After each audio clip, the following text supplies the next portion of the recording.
إن الحمد لله نحمده ونصلي على رسوله الكريم أما بعد أعوذ بالله السميع العليم من الشيطان الرجيم من همزه ونفخه ونفثه بسم الله الرحمن الرحيم إن الذين توفاهم الملائكة ظالمي أنفسهم قالوا فيما كنتم قالوا كنا مستضعفين في الأرض قالوا ألم تكن أرض الله واسعة فتهاجروا فيها فأولئك مأواهم جہنم وساءت مصیرا۔ تفسیر القرآن کے سبق میں آج سورۃ النساء رکوع نمبر 14 ہم نے پڑھنا ہے۔ پہلے اس کا لفظی ترجمہ پڑھتے ہیں، پھر اس کی تفسیر پڑھیں گے۔ ان الذین، بے شک وہ لوگ جو کہ توفاہم، فوت کرتے ہیں ان کو، الملائکۃ، فرشتے، ظالمی، اس حال میں کہ وہ ظلم کرنے والے ہوتے ہیں، انفسہم، اپنے جانوں پر، اپنے آپ پر، یعنی گناہ گار ہو کر مرتے ہیں۔ ان کا گناہ کیا ہے وہ ابھی تفسیر میں پڑھتے ہیں۔ قالو، تو فرشتے ان سے کہتے ہیں، فیما کنتم، کس حال میں تھے تم؟ قالو، تو وہ سب کہتے ہیں، کننا، تھے ہم، مستضعفین، سب کمزور اور بے بس، فی الارض، سرزمین میں۔ قالو، تو وہ فرشتے ان سے کہتے ہیں، علم، کیا نہیں، تکن، تھی، ارض اللہ، اللہ کی زمین، واسعۃ، وسعت والی، فتہاجروا، پس تم ہجرت کر جاتے، فیہا، اس میں، فاولئک، تو یہی لوگ ہیں کہ مأواہم، ان کا ٹھکانہ، جہنم، وہ جہنم ہے، وساءت مصیرا، اور جہنم بہت برا ٹھکانہ ہے۔ الا الذین، الا المستضعفین، مگر وہ سب کمزور اور ناتوان، من الرجال، مردوں میں سے، والنساء، عورتوں میں سے، والولدان، اور بچوں میں سے، جو لا یستطیعون، نہیں وہ سب طاقت رکھتے، حیلتن، کسی تدبیر کی، کسی حیلے کی، ولا یہتدون، اور نہیں وہ سب ہدایت پاتے، سبیلا، کسی راستے کی، فاولئک، تو یہی وہ لوگ ہیں، عسى اللہ، قریب ہے کہ اللہ تعالیٰ، ان یعفو عنہم، کہ معاف کر دے ان سے، وکان اللہ عفوا غفورا، اور اللہ تعالیٰ درگزر کرنے والا اور معاف کرنے والا ہے۔ ومن یہاجر، اور جو بھی ہجرت کرے گا، فی سبیل اللہ، اللہ کی راہ میں، یجد، تو وہ پائے گا، فی الارض، اس زمین میں، مراغمن، ٹھکانہ، کثیرا، بہت سے ٹھکانے پائے گا، وسعہ، اور وسعت بھی، رزق کی کشادگی بھی پائے گا۔ ومن یخرج، اور جو بندہ نکلے، من بیتہ، اپنے گھر سے، مہاجرن، ہجرت کرتے ہوئے، الی اللہ، اللہ کی طرف، ورسولہ، اور اس کے رسول کی طرف، ثم، پھر، یدرکہ الموت، پا لیتی ہے اس کو موت، فقد وقع اجرہ علی اللہ، تو یقیناً واقع ہو گیا اس کا اجر علی اللہ، اللہ پر، وکان اللہ غفور الرحیم، اور اللہ تعالیٰ معاف کرنے والا، نہایت مہربان، رحم کرنے والا ہے۔ یہ رکوع کمپلیٹ ہوا۔ اس رکوع میں تقریباً 3-4 آیتیں ہیں، لیکن انتہائی اہم ترین مضمون جو ہے وہ اللہ تعالیٰ نے اس میں بیان کیا ہے۔ پیچھے چونکہ ہجرت کا حکم بیان ہوا تھا اور منافقین کے متعلق بھی اصول بیان ہوئے، اور پچھلا رکوع جو ہم نے پڑھا اس میں یہ تھا کہ جب تم سفر کرنے لگو تو کسی مسلمان کو، جب وہ کلمہ پڑھ لے، کوئی کافر اگر کلمہ پڑھ لے تو مسلمان ہو گیا، اس کو بغیر تحقیق کے قتل نہیں کرنا۔ قتل کے متعلق احکامات بیان ہوئے۔ اب چونکہ پچھلے سبق بھی میں نے بتایا تھا کہ جنگ کی ایک بٹھی جو ہے وہ بھڑک رہی تھی، پورے عرب میں ہر طرف جنگیں ہو رہی تھیں، لیکن کچھ مسلمان جو تھے وہ ابھی کلمہ تو انہوں نے پڑھ لیا، یا مکہ میں رہ رہے تھے یا مختلف عرب کے قبائل میں وہ رہتے تھے، انہوں نے ہجرت نہیں کی۔ ان کے بارے میں پیچھے یہ تو آیا کہ اگر وہ کلمہ پڑھ لیں تو ان کو قتل نہیں کرنا، لیکن اب ان سے خطاب ہو رہا ہے۔ پچھلے رکوع میں کیا تھا کہ وَإِذَا ضَرَبْتُمْ فِي الْأَرْضِ فَتَبَيَّنُوا، جب تم زمین میں سفر کرو تو کیا کرو، واضح کر لیا کرو، وَلَا تَقُولُوا لِمَنْ أَلْقَى إِلَيْكُمُ السَّلَامَ لَسْتَ مُؤْمِنًا، جو سلام کر لے، کلمہ پڑھ لے، اس کے بارے میں یہ نہیں کہنا کہ یہ مومن نہیں ہے۔ اب ان کلمہ پڑھنے والوں سے خطاب ہے کہ جنہوں نے کلمہ تو پڑھ لیا، مسلمان تو ہو گئے، لیکن انہوں نے دارالاسلام کی طرف ہجرت نہیں کی۔ اس وقت کے جو حالات تھے، بعض اسلام کے جو احکامات ہیں، حالات کے مطابق وہ ان کے حالات کے مطابق فیصلہ کیا جاتا ہے۔ اس وقت حالات یہ تھے کہ کفر پوری قوت اور طاقت کے ساتھ اسلام کو مٹانے کے لیے تلا ہوا تھا، تو مسلمانوں کو اس وقت یہ حکم تھا کہ سب کے سب مل کر ایک جگہ پر جمع ہو جائیں تاکہ ایک جمعیت ہو. جو مسلمان جو ہے مکہ میں بھی تھے، ادھر ادھر قرب و جوار میں رہتے تھے، سب کے لیے یہ حکم تھا کہ اپنے آبائی علاقے اور اپنے آبائی خاندان کو چھوڑ کر ہجرت کریں. اور جن لوگوں نے ہجرت نہیں کی ان کے بارے میں یہ آیت نازل ہوئی جنہوں نے خاندان کو نہ چھوڑا اور ہجرت کرنے سے گریز کیا، جبکہ مسلمانوں کی ایک قوت جو ہے ایک جگہ پر مجتمع ہو چکی تھی اور ہجرت کا نہایت تاکیدی حکم مسلمانوں کو دیا جا چکا تھا. اس لیے جن لوگوں نے ہجرت کے حکم پر عمل نہیں کیا ان کو یہاں اس رکوع میں ظالم کہا گیا ہے کہ اتنا بڑا اسلام کا حکم ہے اس پر عمل نہیں کر رہے تو یہ کیا ہیں؟ ظالم ہیں، انہوں نے اپنے آپ پر ظلم کیا. اب ایسے لوگوں کو جہنمی بھی کہا گیا. اور یہ ہجرت سے گریز کرنا، ہجرت نہ کرنا، انہوں نے کیوں ہجرت نہیں کی؟ کہ اپنے آباء و اجداد کو ترجیح دی، یا اپنے دنیا کے کاروبار کو ترجیح دی، گھر بار کو ترجیح دی، رشتہ داروں کو ترجیح دی، اپنی دنیا کو، دولت کو ترجیح دی. اس وجہ سے انہوں نے ہجرت نہیں کی، مسلمانوں کے ساتھ نہیں آئے. ان کے بارے میں کہا جا رہا ہے کہ ان الذین، وہ لوگ کہ جن کو فوت کرتے ہیں فرشتے اور وہ اپنے حال پر، اپنی جانوں پر ظلم کرنے والے ہوتے ہیں. یہاں اس ظلم سے مراد کہ انہوں نے گناہ کیا، ہجرت نہیں کی، انہوں نے اپنے آپ پر ظلم کرنے والے. تو قالو، فرشتے ان سے کہتے ہیں تم کس حال میں تھے، کہاں رہے تم، یہاں کفر کے ساتھ کیوں رہے؟ قالو کننا مستضعفین، وہ کہتے ہم تو کمزور تھے. تو یہاں یہ بات میں واضح کر دوں کیونکہ ہجرت کا اس تاکیدی حکم اس لیے تھا کیونکہ جنگیں ہو رہی تھیں. اب جو مسلمان مکہ میں رہ گئے انہوں نے ہجرت نہیں کی، مدینہ نہیں آئے کسی بھی وجہ سے. اب جب مکہ والے مسلمانوں کے خلاف لڑنے کے لیے آتے تو وہ جو مسلمان ابھی مکہ میں رہ رہے ہیں ان کو اپنی نیشنلٹی کی وجہ سے ان کافروں کا ساتھ دینا پڑتا. وہ کہتے آؤ لڑنے کے لیے، اگر نہ آئیں وہ کافروں کے ساتھ مل کر لڑنے کے لیے تو پھر ان کو گھر میں کہاں سکون سے وہ بیٹھنے دیں گے. وہ لے کر آ رہے ہیں. اور بعض اوقات ایسے بھی ہوتا کہ جب میدان جنگ لگتا وہ کافر جو مسلمان ہوتے ان کو آگے کر لیتے، دیکھو یہ تمہارے رشتہ دار، یہ کلمہ پڑھنے والے، یہ آگے ہیں، تاکہ مسلمان ان کو نہ ماریں اور اس وجہ سے وہ کافر بچ جائیں.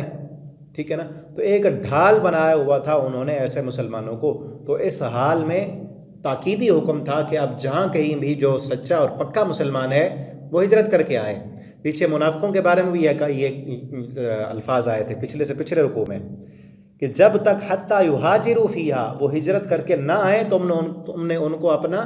دلی دوست نہیں بنانا. تو یہاں اب ان کے متعلق ہے کہ اگر ہجرت نہیں کی تم نے اور وہیں پر رہے، موت آ گئی تو فرشتے آ کر پوچھیں گے اور کہیں گے کننا مستضعف، اور پھر وہ کہتے ہیں کہ ہم کمزور تھے فی الارض، زمین میں. تو فرشتے ان کو کہتے ہیں الم تکن ارض اللہ واسعہ، کہ اللہ کی زمین وسعتوں والی نہیں تھی، تم ایسی زمین میں کیوں رہے جہاں پر اللہ کے دین پر ٹھیک طریقے سے عمل نہیں کر سکتے تھے،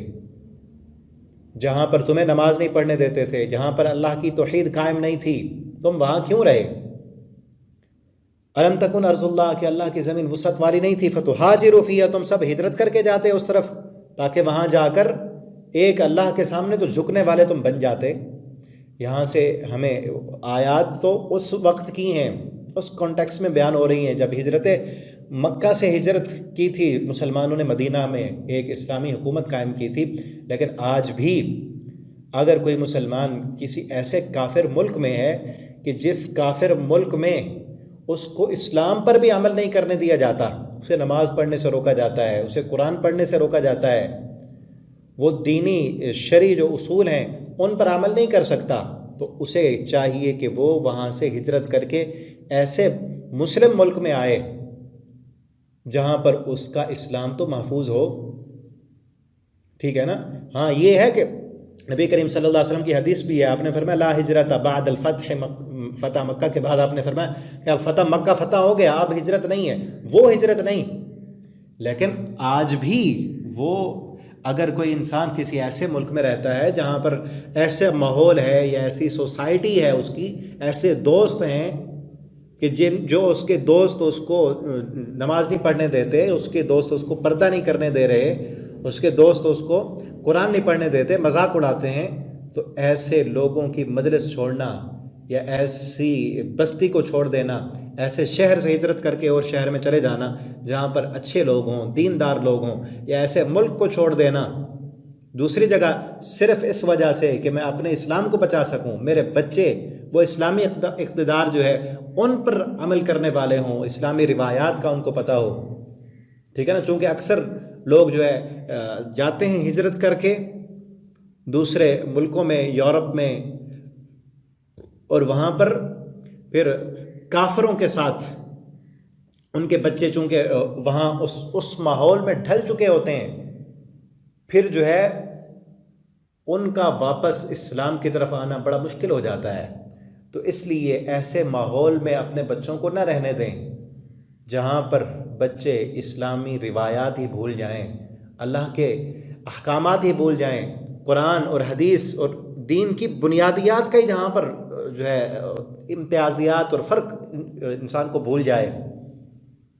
ٹھیک ہے نا۔ تو یہاں کیا ہے، آج بھی ہجرت ہوتی ہے، ہجرت کر کے بعض لوگ چلے جاتے ہیں، اپنا ملک چھوڑا، سعودیہ چلے گئے کمانے کے لیے، وہ ہجرت اس کا یہاں پر ثواب بھی آگے بیان کیا جا رہا ہے، وہ ہجرت ہے لیکن وہ دنیا کے لیے ہے، اس کا کوئی دین کے ساتھ تعلق نہیں۔ جو انسان صرف اس لیے اپنا گھر چھوڑتا ہے، اپنا وطن چھوڑتا ہے، یا اپنا ماحول اور سوسائٹی چھوڑتا ہے تاکہ اللہ راضی ہو جائے، میں اپنے دین کو محفوظ کر سکوں، ٹھیک ہے نا۔ کئی لوگ جو ہے وہ اپنے ملکوں سے چھوڑ کر مکہ اور مدینہ جا کر رہائش اختیار کرتے ہیں اس وجہ سے تاکہ ہمارے بچے یہاں پر اس دینی ماحول کو دیکھیں، اور خصوصاً جانا چاہیے، اللہ نے جن کو وسعت دی ہے، جہاں تک بھی میری آواز جائے پڑھنے والے، جہاں تک بھی اللہ نے اگر آپ کو وسعت دی ہے نا، آپ اپنے بچوں کو مکہ اور مدینہ لے جائیں، وہاں پر جو ماحول ہے، جو روحانیت ہے، اللہ کا گھر دیکھ کر وہاں جو رونا ہے، ایمان کی تازگی وہاں ہوتی ہے۔ اور وہاں تو چلو سال میں ایک دفعہ یا کبھی زندگی میں موقع دے اللہ تعالیٰ، جانا چاہیے، اتنی وسعت ہے، اللہ ہم سب کو لے جائے۔ تو وہاں چھوڑ کر دینی مجلسوں میں، دینی محفلوں میں، قرآن کی مجلسوں میں، اور خصوصاً آپ یہ پڑھ رہے ہیں، اپنے بچوں کو سنائیں، اپنے بچوں کو پڑھائیں، ان کو دین کی طرف لائیں۔ نبی کریم صلی اللہ علیہ وسلم نے فرمایا یہ بھی ہجرت ہے کہ گناہوں کو چھوڑ کر نیکیوں کی طرف آنا، یہ ہجرت ہے۔ گناہوں کی زندگی چھوڑنا، گناہوں والے دوست چھوڑنا، گناہ جہاں ہوتے ہیں وہ جگہیں چھوڑنا، اور نیکیوں کی طرف آنا، دین کی مجلسوں میں بیٹھیں، دین کی طرف آئیں، ٹھیک ہے نا۔ فَتُهَاجِرُوا فِيهَا، تم اس کی طرف ہجرت کر کے جاتے، أُولَٰئِكَ مَأْوَاهُمْ جَهَنَّمُ، یہ ایسے لوگ ہیں ان کا ٹھکانہ جہنم ہے۔ اب دیکھیں اس وقت حکم اس قدر شدید تھا کہ ہجرت نہ کرنے والوں کو اللہ نے کیا کہا، اگر بغیر سبب کے وہاں رہ رہے ہیں، آ بھی سکتے ہیں، نہیں آتے، دنیا عزیز ہے ان کو، پھر ان کا ٹھکانہ جہنم ہے،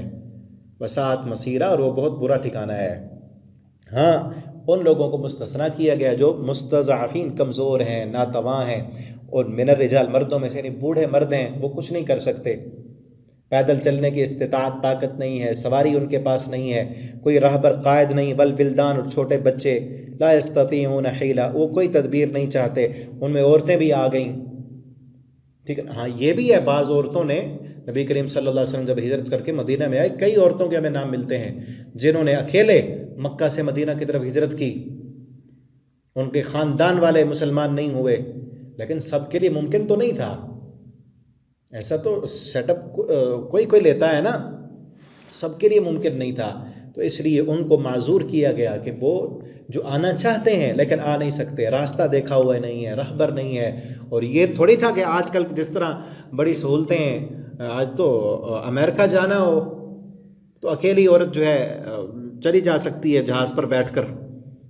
لیکن یہ بھی یاد رکھیں کہ شریعت نے بغیر محرم کی عورت کا لمبا سفر جو ہے وہ منع کیا ہے، لیکن سہولیات کی بات ہو رہی ہے کہ کوئی مسئلہ نہیں ہے، جس ملک میں بھی جائیں، وہاں اس وقت کیا تھا، اس وقت تو پیدل سفر تھا، اونٹ اور گھوڑے، اور پھر یہ بھی خطرہ تھا کہ ان مکہ والوں سے چھپ کے جانا ہے، انہوں نے اگر پکڑ لیے تو مار دیں گے، باندھ دیں گے، اور باقاعدہ باندھا ہوا تھا ان لوگوں نے، جن کے رشتہ دار مسلمان ہوئے تھے زنجیروں میں جکڑ کر کمروں میں بند کیا ہوا تھا، اور ظلم و ستم کرتے تھے ان پر، ٹھیک ہے۔ اور انہی کے بارے میں پیچھے اسی صورت کی 2-4 رکوع پیچھے وہاں ہم پڑھ چکے ہیں کہ وہ لوگ والولدان جو تمہیں بلاتے ہیں، وہ لوگ جو کمزور ہیں، جہاں جہاد کی ترغیب دی گئی کہ وہ کمزور بچے، عورتیں، بوڑھے، مرد تمہیں پکار رہے ہیں اور کہتے ہیں ربنا اخرجنا من هذه القرية الظالم اهلها واجعل لنا من لدنك وليا واجعل لنا من لدنك نصيرا، کہ وہ کمزور جن کو باندھا گیا، جن پر ظلم کیا گیا، وہ تمہیں جہاد کے لیے بلاتے ہیں، تم کیوں نہیں ان کے لیے مدد کے لیے اٹھتے؟ تو انہی لوگوں کے بارے میں ہے کہ وہ کیا ہیں، کمزور ہیں، بوڑھے ہیں، بچے ہیں، عورتیں ہیں، وہ ہجرت نہیں کر سکتی،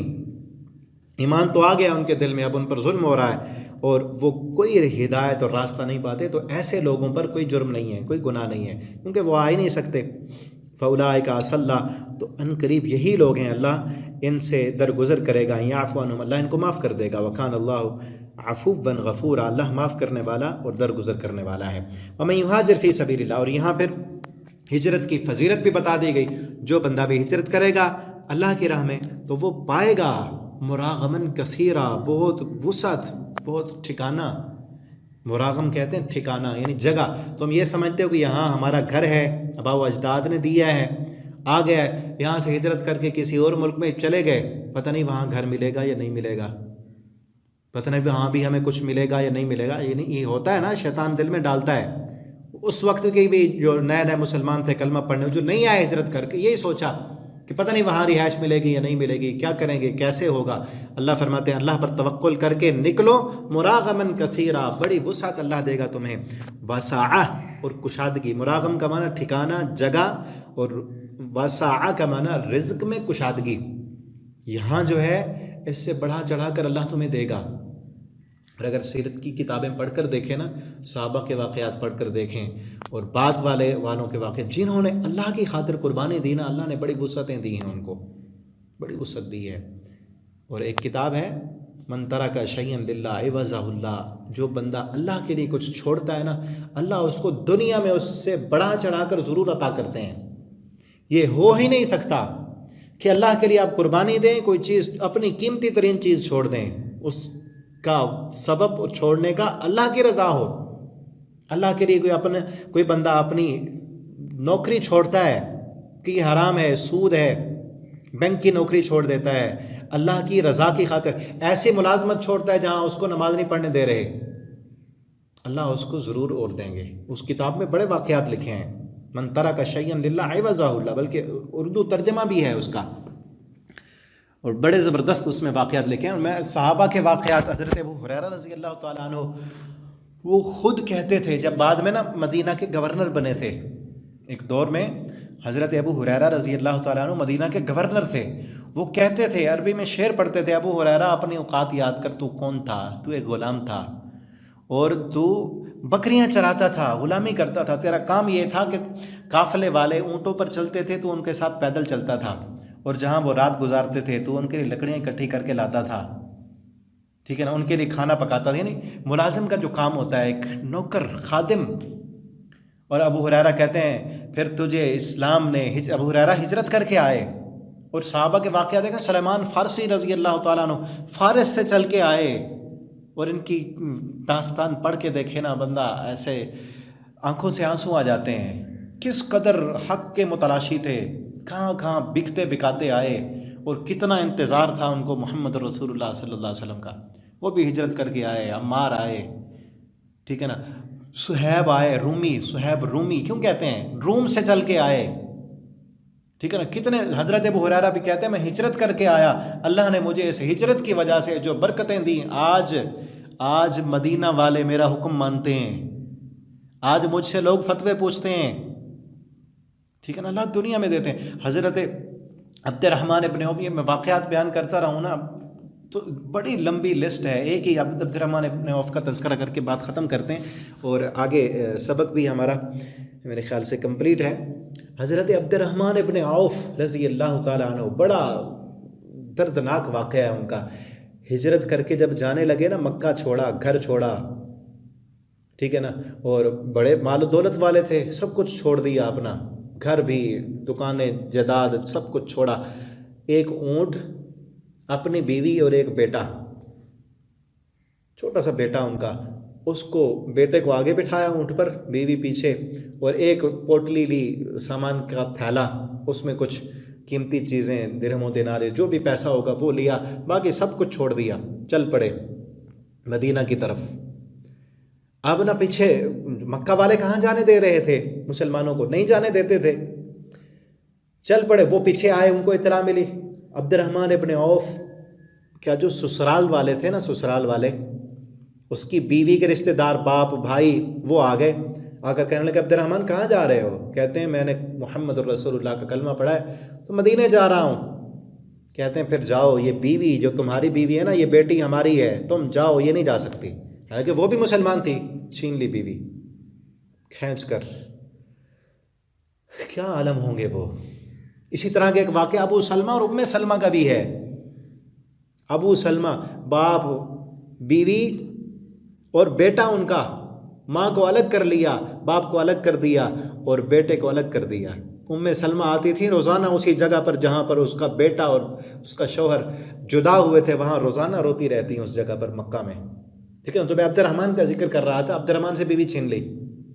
تھوڑا سا آگے بڑھے، پھر اپنے خاندان والے آ گئے، باپ دادا جس قوم قبیلے سے تھے، کہا عبد الرحمن کدھر؟ کہا مدینے میں جا رہا ہوں۔ انہوں نے کہا یہ مال جو ہے، یہ مال تو نہیں جا سکتا، کہا یہ لے جاؤ، پھینک دی تھیلی۔ اور پھر بیٹا چھین لیا، کہا یہ بیٹا تمہارا ہے لیکن ہمارے خاندان کا ہے، تم جاؤ، بیٹا نہیں جانے دیں گے۔ وہ چاہتے تھے ہو سکتا ہے بیٹے کی وجہ سے یہ پلٹ آئے واپس۔ عبد الرحمن نے ایک مرتبہ بیٹے کی آنکھوں کی طرف دیکھا، بیٹا بھی رو رہا تھا، اسے پتا تھا کہ اب مجھے چھین لیں گے، اور پھر آسمان کی طرف نگاہیں اٹھا کر کہا اللہ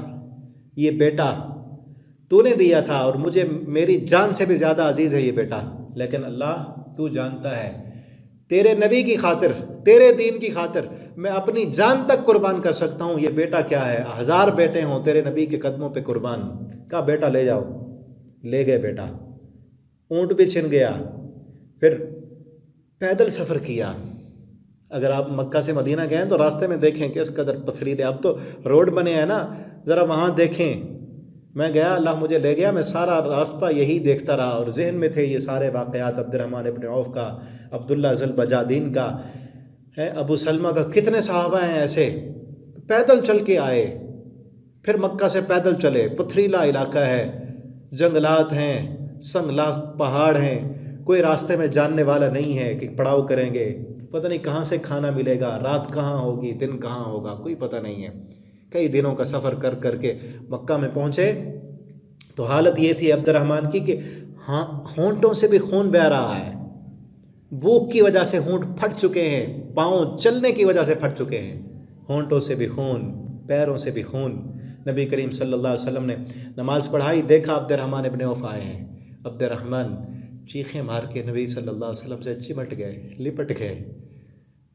کہا عبد الرحمن کہو کیسے آئے ہو، داستان سننی تھی نا، عبد الرحمن کیسے آئے؟ عبد الرحمن نے 2 لفظوں میں داستان سنائی، کہا اللہ کے پیغمبر سب کچھ لٹا کے آیا ہوں، سب کچھ لٹا کے آیا ہوں، صرف دین بچا کے آیا ہوں، صرف اسلام بچا کے آیا ہوں۔ نبی کریم صلی اللہ علیہ وسلم نے فرمایا عبد الرحمن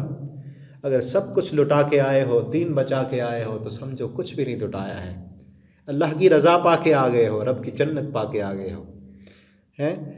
وَمَن يُهَاجِرْ فِي سَبِيلِ اللَّهِ يَجِدْ فِي الْأَرْضِ مُرَاغَمًا كَثِيرًا وَسَعَةً، اللہ کی رضا پا کے آ گئے، اور پھر اللہ نے کیا وسعتیں دیں۔ نبی کریم صلی اللہ علیہ وسلم نے عبد الرحمن ابن عوف کو ایک انصاری صحابی کا بھائی بنا دیا۔ وہ صحابی اٹھا، کہا اللہ کے پیغمبر اس سے بیوی چھین لی، میری 2 بیویاں ہیں، ایک کو طلاق دیتا ہوں، عبد الرحمن سے کہو اس سے نکاح کر کے اپنا گھر بسا لے، میرے 2 گھر ہیں، ایک گھر عبد الرحمن کے لیے ہے۔ آج وہ بھائی ایسے بھائی تھے کہ آج خونی بھائی، رشتہ دار اتنی محبت کرنے والے نہیں ہیں جتنی محبت کرنے والے وہ بھائی تھے، مہاجرین اور انصار۔ عبد الرحمن ابن عوف نے کہا کہ نہیں، میں اپنے بھائی سے کچھ نہیں لوں گا، مجھے آپ بازار کا راستہ بتائیں، منڈی کا راستہ بتائیں، میں منڈی میں جا کر تجارت کروں گا، اللہ برکتیں دے گا۔ المختصر میں بتاؤں، عبد الرحمن ابن عوف کو اللہ نے تجارت میں اتنی برکت دی کہ پوری مارکیٹوں کے مالک تھے۔ آج سعودیہ کے اکاؤنٹ میں عبد الرحمن ابن عوف کے پیسے موجود ہیں، انہی پیسوں سے، انہی کے باغات سے صدقات و خیرات کیے جاتے ہیں۔ جب وہ فوت ہوئے اتنا سونا چاندی درہم و دینار چھوڑے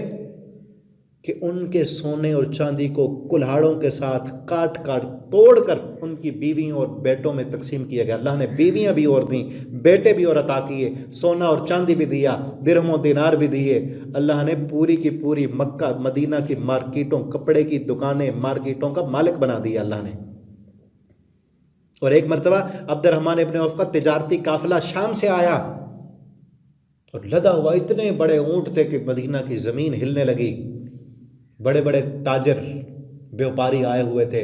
بولیاں لگانے کے لیے۔ نبی کریم صلی اللہ امی عائشہ رضی اللہ تعالیٰ عنہ کو پتہ چلا، انہوں نے ایک حدیث سنائی کہ مجھے رسول اللہ صلی اللہ علیہ وسلم نے فرمایا تھا عبد الرحمن ابن عوف چھلانگے لگاتا ہوا جنت میں جائے گا۔ یہ حدیث سنی اور اتنا خوش ہوئے، کہا امی جان آپ نے مجھے اتنا خوش کیا، یہ سارا جو قافلہ ہے یہ میں فقراء اور غرباء میں سب تقسیم کر دیتا ہوں۔ اللہ یجد فی الارض مراغا، اللہ کے لیے کچھ دیں تو صحیح، اللہ کے لیے قربانی دینے والے بنے، اللہ کے دین کے لیے قربان کریں کچھ۔ اور یہ تو تھا اس وقت، اب اس طرح کی ہجرت نہیں ہے، کیونکہ کسی بھی اب اس وقت وہ جو نبی کریم صلی اللہ علیہ وسلم مشن لے کے آئے تھے، یہاں یہ بھی ہے نا الی اللہ و رسولی، اللہ اور اس کے رسول کی طرف، رسول اللہ صلی اللہ علیہ وسلم تو اس وقت تھے۔ اب ہجرت کیا ہے کہ گناہوں والی زندگی کو چھوڑیں، گناہوں والے ماحول کو چھوڑیں، گناہوں کی سوسائٹی کو چھوڑیں، ایسی جگہ پر رہیں جہاں مسجد قریب ہو، جہاں آپ کے بچے دین پڑھ سکیں، جہاں آپ دین پر، شریعت پر، اسلام پر اچھے طریقے سے عمل کر سکیں، تاکہ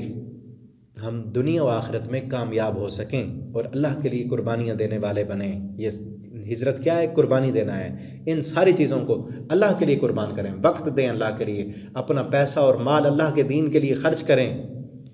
اپنی صلاحیتیں، اور اگر کوئی گھر ایسا ہے، آپ کا ماحول ایسا ہے، اس کی بھی قربانی دیں تاکہ ہم دین پر صحیح طریقے سے عمل کر سکیں۔ وَمَنْ يَخْرُجْ مِنْ بَيْتِهِ مُهَاجِرًا إِلَى اللَّهِ وَرَسُولِهِ، اللہ اور اس کے رسول کی طرف ہجرت کر کے جائے گا، ثُمَّ يُدْرِكُهُ الْمَوْتُ، پھر اس کو موت پالے، یعنی مکہ سے مدینہ کی طرف آ رہا ہے رسول اللہ صلی اللہ علیہ وسلم کی طرف، اور راستے میں موت آ گئی، اللہ کے ہاں اس کا اجر واقع ہے، اللہ کے ذمے ہے اس کا اجر۔ وَكَانَ اللَّهُ غَفُورًا رَحِيمًا، اللہ معاف کرنے والا اور رحم کرنے والا ہے۔ اللہ تعالیٰ سے دعا ہے اللہ تعالیٰ ہمیں قرآن پڑھنے، سمجھنے، اس کے مطابق عمل کرنے کی توفیق اور جرت عنایت فرمائے۔ آخر دعوانا ان الحمد للہ رب العالمین۔